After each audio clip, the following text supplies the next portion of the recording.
Hello class, मैं पवन मिश्रा। और आज के इस वीडियो लेक्चर में हम जो टॉपिक कवर करने वाले हैं कोठारी कमीशन, कोठारी आयोग के बारे में हम बात करेंगे।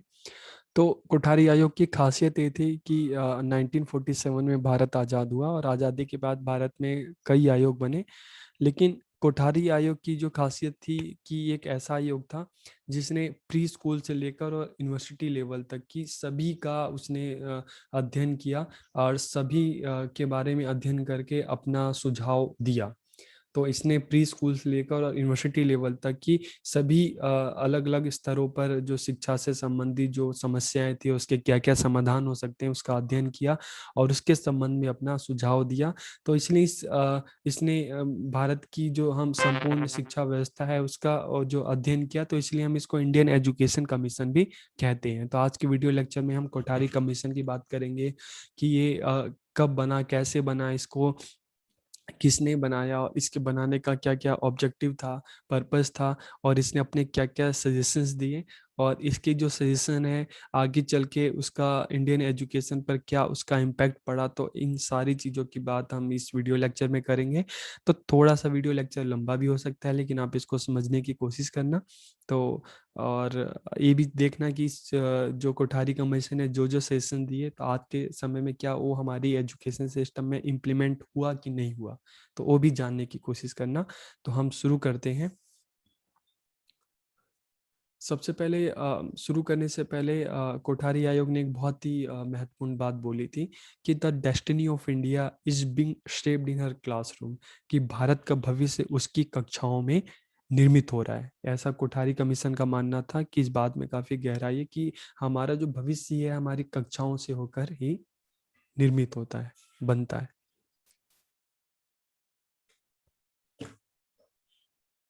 तो कोठारी कमीशन इसको इंडियन एजुकेशन कमीशन, भारतीय शिक्षा आयोग के नाम से भी जानते हैं, जैसा मैंने आपको बताया, क्योंकि इसने संपूर्ण भारतीय शिक्षण प्रणाली का अध्ययन किया, उस पर अपने सुझाव दिए, तो इसलिए इसको इंडियन एजुकेशन कमीशन भी कहा जाता है। और जो ये कमीशन था 14 जुलाई 1964 में बना था। इस आयोग की नियुक्ति की गई थी और इस आयोग ने जो अपनी रिपोर्ट थी 29 जून 1966 को गवर्नमेंट ऑफ इंडिया को सौंपी, और जिसका टाइटल था education and national development, Bharat शिक्षा और राष्ट्रीय विकास। तो जैसे इसके टाइटल से ही पता चल रहा है कि इसने एजुकेशन को राष्ट्र के महत्व की वस्तु माना, कि राष्ट्र का विकास शिक्षा द्वारा ही संभव है। प्रोफेसर डीएस कोठारी जो थे इस कमीशन के चेयरपर्सन थे, चेयरमैन थे, इसलिए इस कमीशन को इनके नाम से भी जाना जाता है, Kothari commission.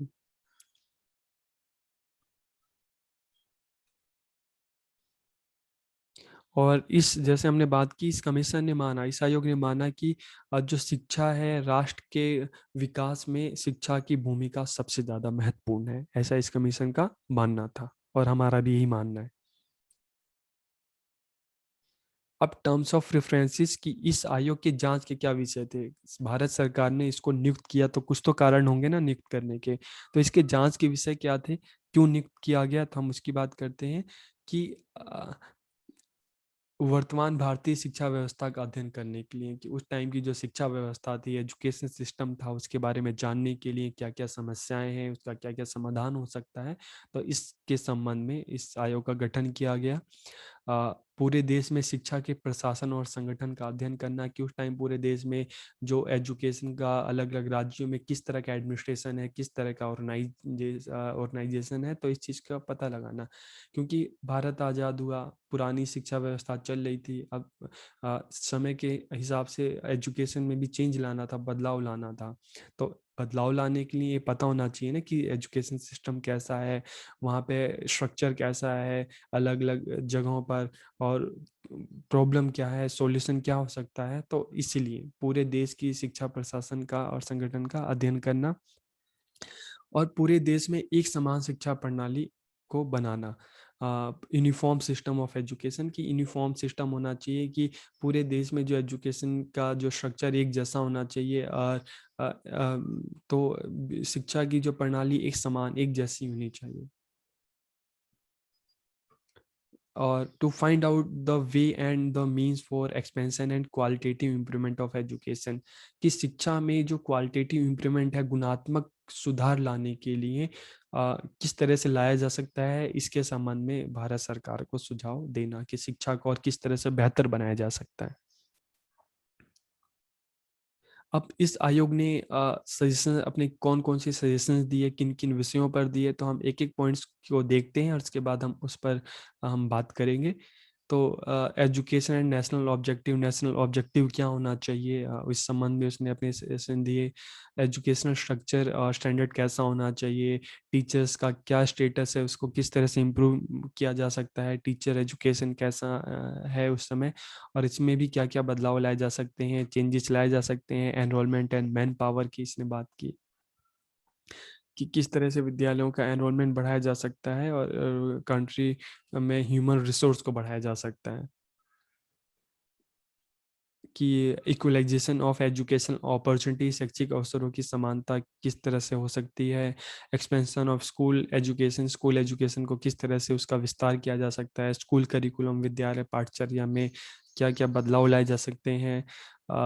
Teaching methods, guidance and evaluation, शिक्षण विधियां, निर्देशन और मूल्यांकन, इस संबंध में अपने सुझाव दिए।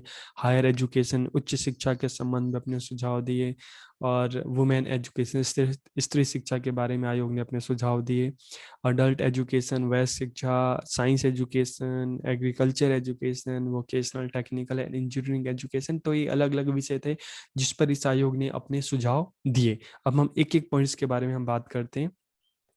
तो सबसे पहला है एजुकेशन एंड नेशनल ऑब्जेक्टिव, कि शिक्षा और राष्ट्रीय लक्ष्य के राष्ट्र का जो लक्ष्य है शिक्षा के माध्यम से किस तरह से प्राप्त किया जा सकता है। तो एजुकेशन एंड प्रोडक्टिविटी, कि शिक्षा ऐसी हो जो कंट्री की, देश की प्रोडक्टिविटी, उत्पादकता को बढ़ाए। कैसे बढ़ाए, कि यहाँ का जो यूथ है उसको साइंस, एग्रीकल्चर, टेक्नोलॉजी, इन चीज़ों की एजुकेशन देकर उनको ट्रेन करे, और ट्रेन करके जब हमारे यूथ का, यहाँ के बच्चों का जब स्किल डेवलपमेंट होगा, वो ट्रेंड होंगे, नई नई चीज़ों को जानेंगे, सीखेंगे, तो इससे क्या होगा कि ज्ञान विज्ञान के क्षेत्र में, कृषि के क्षेत्र में, उद्योगों में हर ओर हम आगे बढ़ेंगे। तो इससे क्या होगा कि हमारी जो नेशनल प्रोडक्टिविटी है, राष्ट्रीय उत्पादकता में अपने आप वृद्धि होने लगेगी। सोशल एंड नेशनल इंटीग्रेशन, राष्ट्र शिक्षा, राष्ट्र और राष्ट्रीय एकता, की राष्ट्र के एकता के विकास में, राष्ट्र एकता को बढ़ावा देने के लिए, अलग अलग कल्चर और अलग अलग भाषाई लोग हमारे यहाँ पे रहते हैं, तो सब में एक तरह का तालमेल, सामंजस्य बिठाने के लिए, ब्रदरहुड की भावना का विकास करने के लिए, तो ये सब क्या है कि नेशनल ऑब्जेक्टिव है जिसको शिक्षा के माध्यम से प्राप्त किया जा सकता है। Education and consolidation of democracy, शिक्षा और प्रजातंत्र की सुदृढ़ता, की लोकतंत्र, डेमोक्रेसी को किस तरह से मजबूत किया जा सकता है। तो लोकतंत्र को मजबूत करने के लिए बच्चों को, यहाँ के लोगों को, बच्चों को ज़्यादा से ज़्यादा एजुकेट किया जाए, उसके लिए फ्री एंड कंपलसरी एजुकेशन होना चाहिए, और सबको इक्वल अपॉर्चुनिटी प्रोवाइड की जाए, सबको समान अवसर प्रदान किए जाने चाहिए। एजुकेशन एंड मॉडर्नाइजेशन, तो वर्तमान समय की ज़रूरतों के हिसाब से समाज में बदलाव आ रहा है, उद्योग धंधों में बदलाव आ रहा है, तो वर्तमान ज़रूरतों के हिसाब से शिक्षा में भी बदलाव लाया जाए। शिक्षा में भी आधुनिकता होनी चाहिए, शिक्षा को मॉडर्न बनाया जाए, मतलब जो भी बदलाव उस समय समाज में आ रहे हैं और जो भी उस समय की समाज की नीड है उसके हिसाब से भी एजुकेशन होनी चाहिए। तो एजुकेशन एंड मॉडर्नाइजेशन के एजुकेशन को आधुनिक बनाया जाए। Development of social, moral and spiritual value, की सामाजिक, नैतिक और आध्यात्मिक मूल्यों का विकास किया जाए। तो ये जो थे नेशनल ऑब्जेक्टिव थे जिसको शिक्षा के माध्यम से प्राप्त किया जाना चाहिए। इसके बाद एजुकेशन स्ट्रक्चर की बात की, तो इस आयोग ने जो एक नया एजुकेशन स्ट्रक्चर दिया 10+2+3, कि 10 ईयर की एक जनरल एजुकेशन होनी चाहिए जो सभी को दी जानी चाहिए। +2 की उसमें थोड़ा परफेक्शन होना चाहिए, जैसे जो बच्चा जिसको साइंस पसंद है उसको साइंस की शिक्षा दी जाए, जिसको आर्ट्स पसंद है आर्ट्स की, जिसको कॉमर्स पसंद है कॉमर्स को, जिसको ITI में जाना है वो ITI के लिए, जिसको एग्रीकल्चर में जाना है वहाँ के लिए। तो 10+ की एक कॉमन एजुकेशन, जनरल एजुकेशन होनी चाहिए 10 ईयर्स तक स्टार्टिंग के, +2 ईयर में स्पेशलाइजेशन होना चाहिए, और फिर उसके बाद कॉलेज जो अंडर ग्रेजुएट हैं वहाँ पे 3 ईयर की कॉलेज एजुकेशन। तो 10+2+3, आज के टाइम में भी हम 12th क्लास को +2 कहते हैं और कॉलेज को +3। तो 10+2+3 का स्ट्रक्चर कोठारी आयोग ने दिया। इसके अलावा इसने बोला कि मिनिमम एज जो होनी चाहिए फर्स्ट क्लास में एडमिशन के लिए 6 ईयर होनी चाहिए। तो एक इसने जो स्कूल के एजुकेशन का जो स्ट्रक्चर दिया कि प्री प्राइमरी एजुकेशन जो 10 ईयर की, अगर हम जनरल एजुकेशन की बात करें कि सेकेंडरी लेवल तक, कि प्री प्राइमरी 1 to 3 ईयर होनी चाहिए, primary education 4 to 5 year, upper primary 2 to 3 year होनी चाहिए। और सेकेंडरी एजुकेशन आज के समय में हम जैसे प्री स्कूल आपको पता है, KG, nursery, UKG. Primary education हम 1st to 5th क्लास की बात करते हैं। अपर प्राइमरी 6 to 8 क्लास की बात करते हैं। सेकेंडरी एजुकेशन जो है 9th 10th। और हायर सेकेंडरी जो एजुकेशन है वो 12th क्लास, 11th 12th। तो इसने अलग अलग लेवल पे सजेशन दिए कि अलग अलग लेवल पे जो स्ट्रक्चर कैसा होना चाहिए, कितना ड्यूरेशन होना चाहिए। तो प्राइमरी एजुकेशन का 1 to 3 ईयर, और सॉरी प्री प्राइमरी का 1 to 3 ईयर होना चाहिए, प्राइमरी का 4 to 5 ईयर, अपर प्राइमरी का 2 to 3 ईयर होना चाहिए, secondary education 9th 10th class 2 year का होना चाहिए। और जो बच्चा जो जनरल एजुकेशन उसको नहीं लेना चाहता, तो उन बच्चों के लिए अलग से वोकेशनल एजुकेशन भी होना चाहिए। जो बच्चा 7th 8th क्लास के बाद ये एजुकेशन ले सकता है, तो उसकी जो ड्यूरेशन होनी चाहिए 2 to 3 ईयर होनी चाहिए वोकेशनल की। उसके बाद इसको भी जो वोकेशनल एजुकेशन है इसको भी 10th के इक्विवेलेंट माना जाना चाहिए। और हायर एजुकेशन 2 ईयर का 11th 12th क्लास। और जो बच्चा जो है वो वोकेशनल एजुकेशन लेना चाहता है, उसका पढ़ाई में, शिक्षा में मन नहीं है, तो वो अलग अलग अपनी स्किल डेवलपमेंट के लिए वोकेशनल एजुकेशन भी 10th के बाद ले सकता है। तो उसकी भी ड्यूरेशन जो होनी चाहिए 2 to 3 ईयर होनी चाहिए। तो इस तरह का इसने जनरल एजुकेशन की बात की और वोकेशनल एजुकेशन की भी बात की। तो इस तरह का इसने एक स्ट्रक्चर दिया 10+2+3। उसके बाद कॉलेज एजुकेशन को लेकर इसने क्या सजेशन दिए कि स्ट्रक्चर 10+2+3 आपको समझ में आ गया। अंडर ग्रेजुएशन जो होनी चाहिए 3 ईयर्स की होनी चाहिए, पोस्ट ग्रेजुएशन 2 to 3 ईयर्स की, और रिसर्च जो होना चाहिए वो भी 2 to 3 ईयर्स का होना चाहिए। इसके बाद स्टेटस ऑफ टीचर, अध्यापक की स्थिति के बारे में इसने क्या सुझाव दिए कि जो उनका पे स्केल है, वेतन क्रम है, उसमें उसको बढ़ाया जाना चाहिए। और condition of work and services, कार्य और सेवाओं के बारे में बात की कि टीचर्स की अलग अलग लेवल पे, primary, secondary, senior secondary, college level पे, तो मिनिमम एलिजिबिलिटी क्वालिफिकेशन के बारे में इसने बात की, कैसा होना चाहिए, वर्कलोड कितना होना चाहिए, प्रमोशन कब कैसे होना चाहिए, उनके लिए रेसिडेंस फैसिलिटीज़ की बात की टीचर्स के लिए। और इसने कहा कि टीचर्स के लिए नेशनल प्राइज़ भी होना चाहिए, जिससे टीचर्स को मोटिवेट किया जा सके, प्रोत्साहित किया जा सके। और टीचर्स के स्किल डेवलपमेंट के लिए समय समय पर प्रोफेशनल डेवलपमेंट प्रोग्राम भी होने चाहिए। और फैसिलिटीज़ कौन कौन सी टीचर्स को मिलनी चाहिए, TA, HRA, medical, PF, insurance, pension, ये सारी सुविधाएं शिक्षकों को दी जानी चाहिए। अब इसके बाद इस आयोग ने टीचर एजुकेशन की बात की, शिक्षक शिक्षा की बात की कि जो बच्चा आगे फ्यूचर में टीचर बनना चाहते हैं, तो उनको जो टीचर ट्रेनीज हैं उनको फ्री एजुकेशन दी जाए, कि उनको किसी तरह से उनको कोई फीस नहीं ली जाए। डिफरेंट करिकुलम की अलग अलग जो हम टीचिंग कोर्स होते हैं, डीएड, बीएड, एमएड, इनके लिए अलग अलग करिकुलम होना चाहिए। पीरियड ऑफ ट्रेनिंग की, डीएड का जो टाइम है 2 ईयर का होना चाहिए। बीएड का जो डीएड 12th के बाद होनी चाहिए, जिसका टाइम 2 ईयर का होना चाहिए। बीएड उस समय इसने बोला कि 1 ईयर का हो, लेकिन आगे चलकर उसको 2 ईयर का किया जाए। तो आज के समय में हम देखते हैं बीएड 2 साल की है। और एमएड का जो ड्यूरेशन होना चाहिए 1.5 ईयर होना चाहिए, 1.5 साल होना चाहिए। Provision for loan, for scholarship and loan, की जो टीचर ट्रेनिंग जो बच्चा है उसके लिए स्कॉलरशिप और लोन की भी व्यवस्था की जाए। Improvement in lab and library, पुस्तकालय और प्रयोगशाला में भी सुधार किया जाए। तो टीचर एजुकेशन के लिए आयोग ने बात बोली। और जैसे फ्री एजुकेशन है, काफ़ी अच्छा लग रहा है। आज के समय में हम देखते हैं गवर्नमेंट कॉलेजेस में जो फीस जो है वो देखते हैं थोड़ा कम है, लेकिन फ्री एजुकेशन जो है इस कमीशन ने बहुत अच्छी बात बोली, लेकिन आज हम देखते हैं कि फ्री एजुकेशन नहीं मिल पा रही, होनी चाहिए थी लेकिन नहीं हो पा रही। तो इसके बाद इसने टीचर एजुकेशन को लेके बोला SBT will be established in state, कि हर स्टेट में, हर राज्य में जो टीचर एजुकेशन इंस्टीट्यूट है, टीचर एजुकेशन है, उसको ऑब्जर्व, उसकी निगरानी के लिए, उसमें इम्प्रूवमेंट के लिए, उसको और बेहतर बनाने के लिए एक बॉडी होनी चाहिए। तो हर राज्य में state board of teacher education बनाया जाना चाहिए, जिसका काम है उस राज्य में जो भी टीचर ट्रेनिंग इंस्टीट्यूट है उसको देखना और समय समय पर उसकी निगरानी करना, उसको किस तरह से इस टीचर एजुकेशन को और बेहतर बनाया जा सकता है इस संबंध में सुझाव देना। तो उन पर नियंत्रण रखने के लिए और शिक्षा में और गुणवत्ता के लिए और ज़्यादा क्वालिटी के लिए इस तरह के state board of teacher education हर राज्य में होने चाहिए, जो अपने यहाँ पे टीचर एजुकेशन को पूरी तरह से नियंत्रण उसको रखें, उसको देखें और उसमें उसको और बेहतर बनाने का प्रयास करें।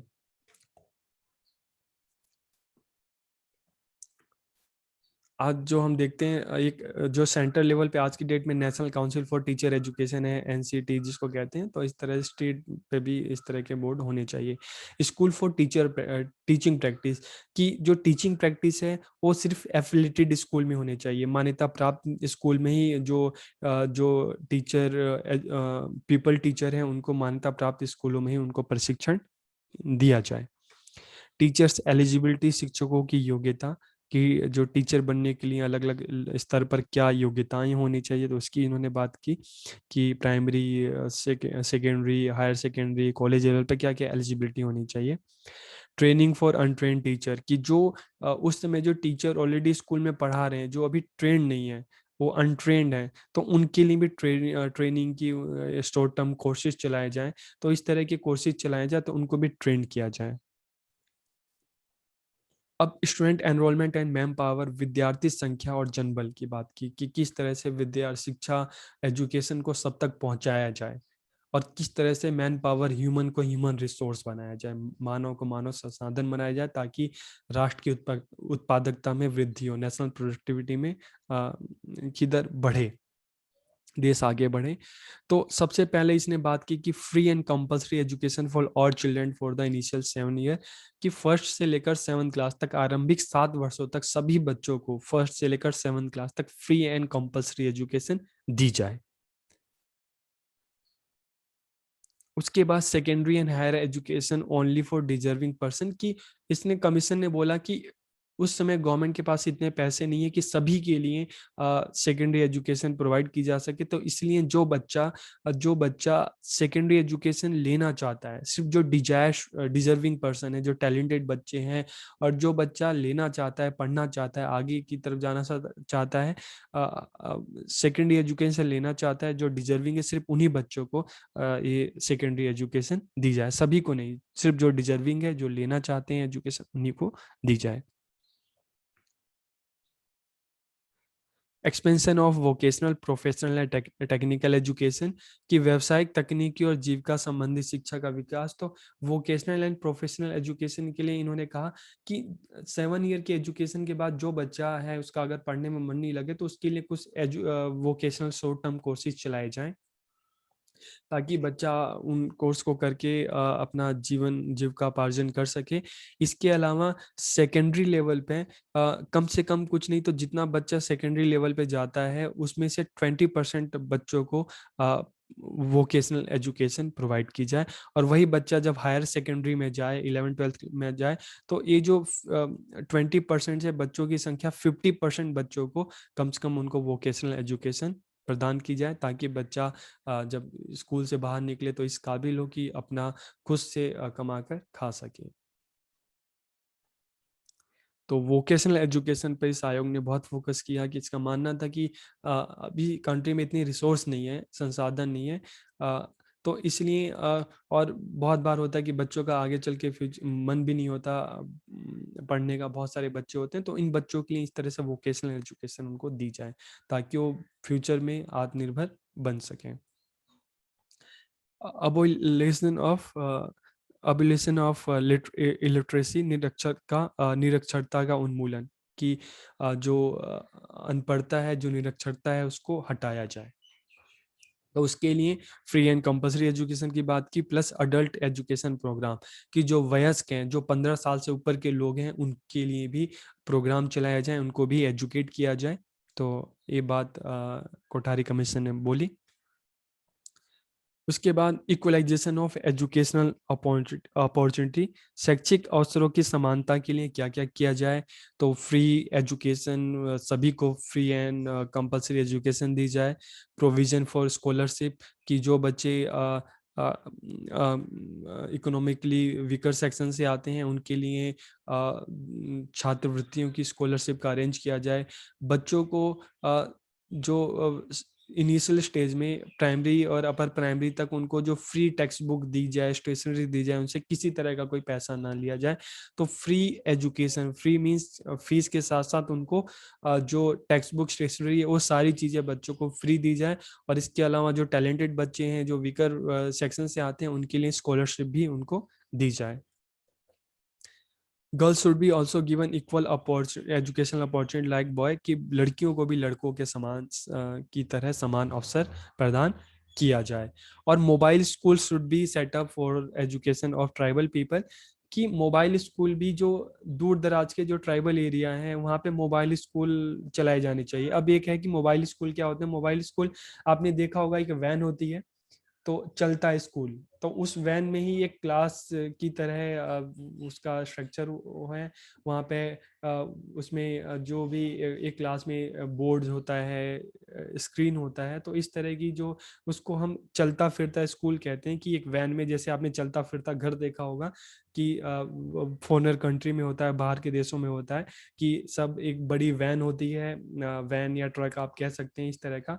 तो उसमें ही लोग पीछे की तरफ बेड और ये सब डाल के रखते हैं, फिल्मों में भी देखा होगा। तो इस तरह से चलता स्कूल, चलता क्लासरूम, कि जगह जगह इस तरह के मोबाइल स्कूल होने चाहिए, कि रिमोट एरिया में जगह जगह जाकर उन मोबाइल स्कूल्स में सभी को बच्चों को अलग अलग जगह पे कि स्कूल घर घर जाकर बच्चों को एजुकेट करे, गांव गांव जाकर एजुकेट करे।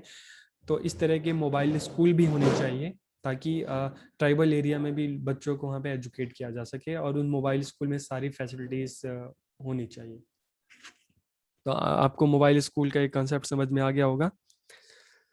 उसके बाद हम बात करते हैं एक्सपेंशन ऑफ स्कूल एजुकेशन, कि किस तरह से विद्यालय शिक्षा के विस्तार की बात की। तो expansion of pre primary education, अगर हम प्री प्राइमरी एजुकेशन की हम बात करते हैं, तो पूर्व प्राथमिक शिक्षा के विस्तार के लिए, कि जो प्री स्कूल एजुकेशन संबंधी जो टीचर ट्रेनिंग कोर्स हैं, इन कोर्सेज को सबसे पहले की है कि जो राज्य का काम है, इस तरह के एजुकेशन सेंटर बनाए जहाँ पे प्री प्राइमरी जो एजुकेशन है, या इस तरह के जो कोर्स हैं उसको प्रोवाइड किया जाए, इस तरह के कोर्स चलाए जाएं। और टीचर्स को प्री प्राइमरी स्कूल के लिए ज़्यादा से ज़्यादा टीचर्स को ट्रेन करना। और उसके अलावा जो इंडिविजुअल है और लोगों को ज़्यादा से ज़्यादा इस तरह के प्री प्राइमरी स्कूल खोलने के लिए गवर्नमेंट की तरफ से प्रोत्साहित करना, उनको ग्रांट प्रदान करना, उनकी फाइनेंशियल हेल्प करना। और प्री प्राइमरी स्कूल जो एजुकेशन है, इसके इस संबंध में रिसर्च को भी ज़्यादा से ज़्यादा बढ़ावा देना, ताकि नए नए शिक्षण विधियों का और नई नई चीज़ों का इस संबंध में पता लगाया जा सके। और इस प्री प्राइमरी एजुकेशन को और बेहतर बनाया जा सके। तो इसमें क्या है कि ज़्यादा से ज़्यादा कॉलेज, इस तरह के कॉलेज खोलना, इंस्टीट्यूट खोलना, जहाँ पे प्री प्राइमरी एजुकेशन जो बच्चों को, जो टीचर्स हैं उनको ट्रेन करना प्री प्राइमरी स्कूल के लिए, ज़्यादा से ज़्यादा स्कूल ओपन करना और इसमें रिसर्च को बढ़ावा देना। तो इस तरह से pre expansion of school education की प्री प्राइमरी एजुकेशन को और ज़्यादा उसका विस्तार किया जा सकता है, कि ज़्यादा से ज़्यादा कॉलेज खोलें, टीचर्स को ट्रेन किया जाए, उसमें रिसर्च को बढ़ावा दिया जाए। एक्सपेंशन ऑफ प्राइमरी एजुकेशन, की प्राइमरी एजुकेशन को किस तरह से कि सबको फ्री एंड कंपलसरी एजुकेशन दी जाए, फ्री स्टेशनरी दी जाए, और हर 1 किलोमीटर पे प्राइमरी स्कूल और हर 3 किलोमीटर पे अपर प्राइमरी स्कूल खोले जाएं। तो इस तरह से जो एक्सपेंशन ऑफ प्राइमरी एजुकेशन, प्राथमिक शिक्षा का विस्तार किया जा सकता है। अब एक्सपेंशन ऑफ सेकेंडरी एजुकेशन, तो सेकेंडरी एजुकेशन का किस तरह से कि सेकेंडरी एजुकेशन में इन्होंने बात की कि सेकेंडरी एजुकेशन दो तरह की होनी चाहिए, एक जनरल एजुकेशन और एक वोकेशनल एजुकेशन। की प्राइमरी एजुकेशन के बाद जो बच्चा अगर आगे की एजुकेशन नहीं लेना चाहता तो उसके लिए शॉर्ट टर्म कोर्सेज होने चाहिए, 6 मंथ के, 3 मंथ के, 1 ईयर के, इस तरह के शॉर्ट टर्म कोर्सेज होने चाहिए। तो उनको वोकेशनल एजुकेशन प्रदान की जानी चाहिए, और सेकेंडरी एजुकेशन सिर्फ जो बच्चा ये सेकेंडरी एजुकेशन लेना चाहता है उन्हीं को एजुकेशन दी जाए, स्कूल्स ओपन किए जाए। तो इस तरह से सेकेंडरी एजुकेशन का विस्तार किया जा सकता है। और जो एक टारगेट रखा गया था सरकार की तरफ से कि कम से कम कुछ नहीं, सॉरी, इस आयोग की तरफ से कि कम से कम 20% बच्चे जो सेकेंडरी एजुकेशन में जितने भी बच्चे जाएं उसमें से 20% बच्चों को उनकी वोकेशनल ट्रेनिंग उनको प्रदान की जाए। और एक्सपेंशन ऑफ हायर सेकेंडरी, तो हायर सेकेंडरी भी हमने जैसे दो बात की, एक नॉर्मल स्कूल और एक वोकेशनल स्कूल।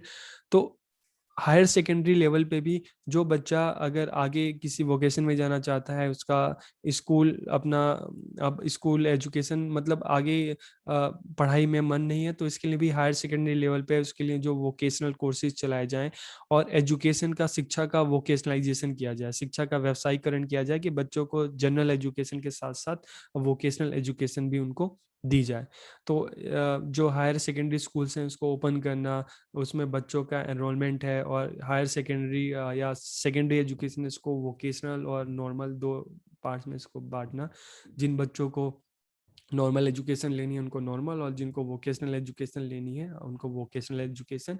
और इस तरह की व्यवस्था हो कि बच्चा नॉर्मल के साथ साथ वोकेशनल एजुकेशन भी ले सके।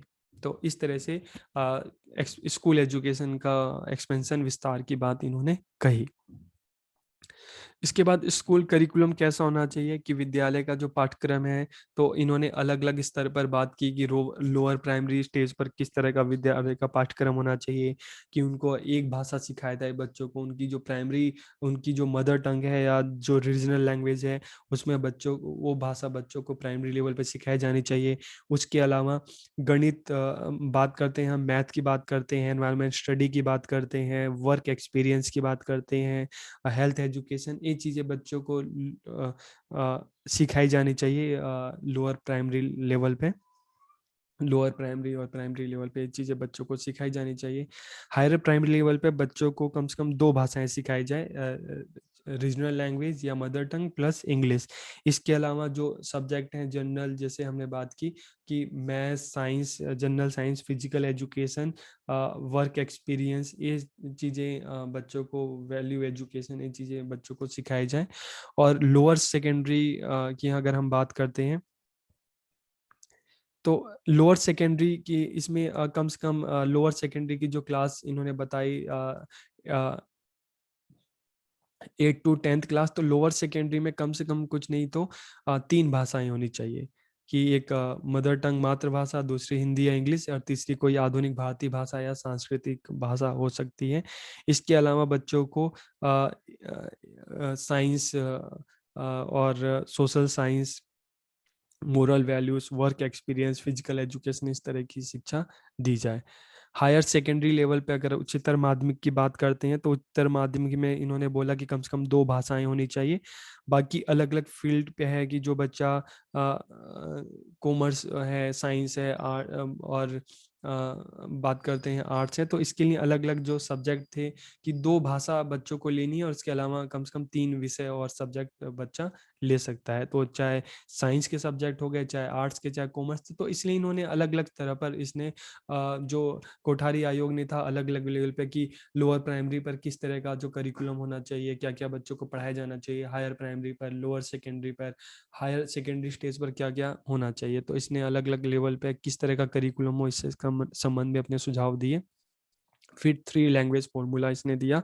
3 लैंग्वेज फॉर्मूला कि जो मल्टी, हमारी जो एक बहुभाषी देश है, इसमें भाषा को लेकर हमेशा ही एक विवाद रहता है, तो उसको दूर करने के लिए 3 लैंग्वेज फॉर्मूला, पहली भाषा मदर टंग या रीजनल लैंग्वेज, दूसरी भाषा हिंदी या इंग्लिश, और तीसरी भाषा जो पहली या दूसरी भाषा के रूप में ना पढ़ाई जा रही हो, उसमें मॉडर्न इंडियन लैंग्वेज हो सकती है, फॉरेन लैंग्वेज हो सकती है, कल्चरल हमारी जो सांस्कृतिक भाषा है वो हो सकती है। स्टडी ऑफ लैंग्वेजेस, भाषा का अध्ययन। तो अब टीचिंग मेथड्स की बात करते हैं कि टीचिंग मेथड्स को लेकर इस आयोग ने क्या अपने सुझाव दिए।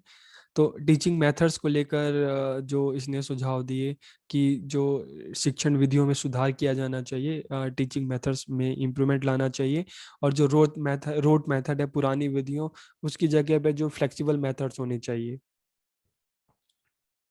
जो नए मेथड्स हैं उनका यूज किया जाना चाहिए। प्लस बच्चों को जो भी पढ़ाया जाए मेथड्स के साथ साथ टीचिंग एड्स के थ्रू पढ़ाया जाए। टेक्स्ट बुक में जो टेक्स्ट बुक है उसमें सुधार किया जाना चाहिए, और इसके लिए अलग अलग राज्यों में एक कमेटी बननी चाहिए जिसका काम वहाँ की टेक्स्ट बुक को देखना, उसको ऑब्जर्व करना, उसमें सुधार करना। और इसके अलावा एक जो लोग जो टैलेंटेड जो टीचर्स हैं उनको आगे बढ़ाया जाना चाहिए ताकि वो अच्छी पाठ्य पुस्तकों का निर्माण कर सकें, और जो भी टेक्स्ट बुक बनाई जाए वो एनसीईआरटी की जो गाइडलाइंस है उसके अनुसार बनाई जाए। ठीक है, इसके अलावा गाइडेंस के लिए इन्होंने कहा कि जो गाइडेंस एंड काउंसलिंग जो है वो प्राइमरी लेवल से ही काफ़ी जरूरी हो जाती है बच्चों के लिए। तो सबसे पहले जो अगर बच्चा जो टीचर ट्रेनिंग जो आगे फ्यूचर में टीचर बनना चाहता है तो उसको भी टीचर ट्रेनिंग के दौरान उसको भी गाइडेंस एंड काउंसलिंग पढ़ाया जाए। तो आप सब देखेंगे बीएड में है चाहे डीएलएड में हो चाहे एमएड में बच्चा हो, उसको गाइडेंस एंड काउंसलिंग पढ़ाया जाता है, तो गाइडेंस एंड काउंसलिंग पढ़ाया जाए। इसके अलावा प्राइमरी स्कूल से ही टीचर होने चाहिए, गाइडेंस एंड काउंसलर जो काउंसलर होते हैं स्कूल में अपॉइंट किए जाएं और प्राइमरी लेवल पे ही, ताकि बच्चों की समस्याओं को दूर किया जा सके। और सेकेंडरी लेवल पे हर 10 स्कूल में के लिए एक काउंसलर अपॉइंट किया जाना चाहिए ताकि समय समय पर बच्चों को वो आगे फ्यूचर के लिए गाइड कर सके, उनकी समस्याओं को दूर करके उनको आगे बढ़ा सकें। इवेल्युएशन की जो मूल्यांकन की जो उस समय की पद्धति है उसमें सुधार किया जाना चाहिए, और सिर्फ रिटर्न पे नहीं, रिटर्न के साथ साथ जो बच्चों का जो उनकी जो प्रतिभाएं हैं उनके जो कौशल है उस पर भी ध्यान दिया जाना चाहिए। तो सिर्फ इसने बोला कि सिर्फ एंड टर्म एग्जाम पे नहीं, इसने इंटरनल और एक्सटर्नल के साथ साथ इंटरनल पे भी ज़्यादा इसने फोकस किया। और सिर्फ इसने कहा कि रिटन एग्ज़ाम को ही मूल्यांकन का आधार मुख्य आधार नहीं बनाना चाहिए, साथ ये भी देखना चाहिए कि जो बच्चा है उसने कितना सीखा है। तो मूल्यांकन में सुधार की इस तरह से इन्होंने बात की कि सिर्फ एक्सटर्नल पे को ज़्यादा वैल्यू ना दी जाए, एक्सटर्नल के साथ साथ इंटरनल पे भी फोकस किया जाए, इंटरनल और एक्सटर्नल के अलग अलग मार्क्स दिए जाएं बच्चों को, और सिर्फ लिखित परीक्षा को ही मूल्यांकन का मुख्य आधार नहीं माना जाए। फिर हायर एजुकेशन को लेकर ऑब्जेक्टिव्स ऑफ यूनिवर्सिटी विश्वविद्यालयों के उद्देश्य होने चाहिए कि बच्चों को जो है यूथ यूनिवर्सिटी के क्या उद्देश्य होना चाहिए कि ट्रेंड पीपल तैयार करना, बच्चों का स्किल डेवलप करना, उनको आगे बढ़ाना ताकि देश की ज़रूरतों को पूरा किया जा सके। स्टेबलाइजमेंट ऑफ न्यू यूनिवर्सिटी, नवीन विश्वविद्यालयों की स्थापना करना। डेवलपमेंट ऑफ मेजर यूनिवर्सिटी की जो विश्वविद्यालय हैं तो किन्हीं जो उनमें से जो किन्हीं 6 विश्वविद्यालयों को उसको मेजर यूनिवर्सिटी वरिष्ठ विश्वविद्यालयों का विकास करना, कि जो विश्वविद्यालय काफ़ी अच्छा काम कर रहे हैं और जहाँ पर बच्चों को ज़्यादा अपॉर्चुनिटी दी जा रही है, तो ऐसे जो विश्वविद्यालय हैं उनको वरिष्ठ विश्वविद्यालय के रूप में उनका विकास किया जाए, और उनकी सारी फंडिंग फिर यूजीसी करेगा, university grant commission. Improvement of college and university की महाविद्यालय और विश्वविद्यालय में सुधार करना। इम्प्रूवमेंट इन टीचिंग, शिक्षण में सुधार करना। तो हायर एजुकेशन पर ये चीज़ बात कमीशन ने बोली। और इसके अलावा इम्प्रूवमेंट इन इवेल्युएशन, मूल्यांकन, उस टाइम की जो मूल्यांकन प्रणाली है उसमें सुधार करना, और सिर्फ लिखित परीक्षा पे ज़्यादा फोकस नहीं करना, लिखित के साथ साथ जो बच्चों के जो टैलेंट है उस पर भी ध्यान देना, जो उनकी प्रतिभाएं हैं उस पर ध्यान देना, और एक्सटर्नल के साथ साथ इंटरनल्स को भी वैल्यू देना, महत्व देना। मीडियम ऑफ एजुकेशन कि कॉलेज में इन्होंने बात की कि अंडर ग्रेजुएट लेवल पे तो बच्चा अपनी मदर टंग में जो है जो ग्रेजुएशन कर सकता है, लेकिन उसके बाद पोस्ट ग्रेजुएशन और हायर एजुकेशन जो बच्चों को इंग्लिश में दी जाए। सिस्टम ऑफ सेलेक्टिव एडमिशन, चयनात्मक प्रवेश प्रणाली की विद्यालयों में एक सिलेक्टिव एडमिशन होना चाहिए, सिस्टम इस तरह का होना चाहिए जहाँ पे सिर्फ उन्हीं बच्चों को एडमिशन दी जाए जो टैलेंटेड हैं। तो एक क्राइटेरिया होना चाहिए, चाहे जो बच्चा एडमिशन लेना चाहता है तो उसके लिए चाहे एंट्रेंस हो गया चाहे मेरिट हो गई, तो इस आधार पर बच्चों को प्रवेश दिया जाए। यूनिवर्सिटी ऑटोनॉमी, कि विश्वविद्यालय की स्वाधीनता, की विश्वविद्यालय को चाहे एग्जामिनेशंस की बात करें, चाहे करिकुलम की बात करें, चाहे नए कोर्सेज को चलाने की बात करें, तो इस संदर्भ में यूनिवर्सिटीज़ को जो थोड़ी फ्रीडम दी जानी चाहिए, ऐसा इस कमीशन ने बोला कि विश्वविद्यालयों को स्वाधीन किया जाए और उनको कुछ कार्य ऐसे हैं उसको करने की उनको स्वाधीनता दी जाए, स्वतंत्रता दी जाए। तो यूनिवर्सिटी ऑटोनॉमी की इन्होंने बात की। फिर वुमेन एजुकेशन की स्कॉलरशिप होना चाहिए गर्ल्स के लिए, सेपरेट कॉलेजेस होने चाहिए, अलग स्कूल होने चाहिए, हॉस्टल फैसिलिटीज़ होनी चाहिए गर्ल्स के लिए। और अडल्ट एजुकेशन की बात करें तो नीड ऑफ अडल्ट एजुकेशन, की जो एजुकेशन ऐसा नहीं है कि सिर्फ बच्चों के लिए शिक्षा की जरूरत है, एजुकेशन एक कंटिन्यू प्रोसेस है। तो अगर एक देश को हमें आगे बढ़ाना है तो वहाँ के सभी नागरिकों को शिक्षित होना बहुत ज़रूरी है। तो इसलिए अडल्ट एजुकेशन व शिक्षा की भी बहुत ज़रूरत है। अरेंजमेंट फॉर अडल्ट एजुकेशन को किस तरह से अरेंज किया जाए कि जो विद्यालय हैं उनको ही कम्युनिटी सेंटर के रूप में डेवलप किया जाए, कि जब स्कूल का समय ख़त्म होता है तो उसके बाद जो अडल्ट हैं, जो वयस्क हैं, उनको वहाँ पे एजुकेशन दिया जाए। इसके अलावा जो एनजीओस हैं, इंडिविजुअल हैं, गवर्नमेंट उनको भी इस तरह से मोटिवेट करे कि वो भी अडल्ट एजुकेशन इस क्षेत्र में काम करें। इसके अलावा यूनिवर्सिटी भी इनिशिएटिव लें और अपने यहाँ पे अडल्ट एजुकेशन जो डिपार्टमेंट है वो बनाए, और वो भी अडल्ट वयस्क को एजुकेशन देने के लिए वो भी अलग अलग प्रोग्राम्स चलाएं। कोरस्पॉन्डेंस कोर्सेज, दूरस्थ शिक्षा की जो वयस्कों के लिए जो उनको एजुकेट करने के लिए कोरस्पॉन्डेंस या दूरस्थ शिक्षा प्रोग्राम भी चलाए जा सकते हैं। आजकल आप देखते हैं कि काफ़ी सारे कोरस्पॉन्डेंस यूनिवर्सिटीज़ हैं जो कोरस्पॉन्डेंस कोर्सेज करवाती हैं उन लोगों के लिए जो रेगुलर नहीं पढ़ सकते या उन्होंने बीच में अपनी एजुकेशन छोड़ दी थी। तो कोरस्पॉन्डेंस कोर्सेज होने चाहिए।